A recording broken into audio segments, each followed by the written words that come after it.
Hello friends, Sunday எங்கள் வீட்டில் என்ன சமையல்னு பார்த்துடலாம். சேவல் எடுத்துகிட்டு வந்திருந்தாங்க. அதுக்கு ஆஸ் யூஷுவல் வந்து பார்த்திங்கன்னா சின்ன வெங்காயம்லாம் போட்டு நல்லா மசாலா வறுத்தரைச்சி வச்சுருந்தேன். சேவலுமே பார்த்திங்கன்னா ஒரு 1.5 கிலோ பக்கம் இருந்தது. மஞ்சத்தூள் கல்லுப்பு போட்டு வாஷ் பண்ணி வச்சுருந்தேன். இந்த மசாலா வந்து பார்த்திங்கன்னா வறுவலுக்கு தனியாக எடுத்து வச்சுட்டு, குழம்புக்கு தனியாக எடுத்து வச்சுட்டேன்.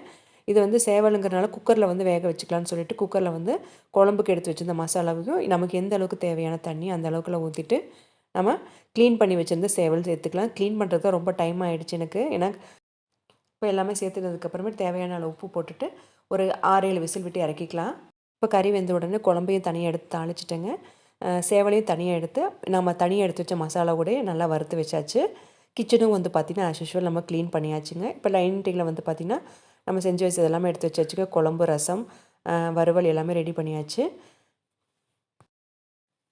அன்றைக்கி வந்து பார்த்திங்கன்னா அவ்வளோ டேஸ்ட்டாக இருந்ததுங்க. பயங்கர ஃபுல்ஃபில்லாக இருந்தது. தேங்க்ஸ் ஃபார் வாட்சிங்.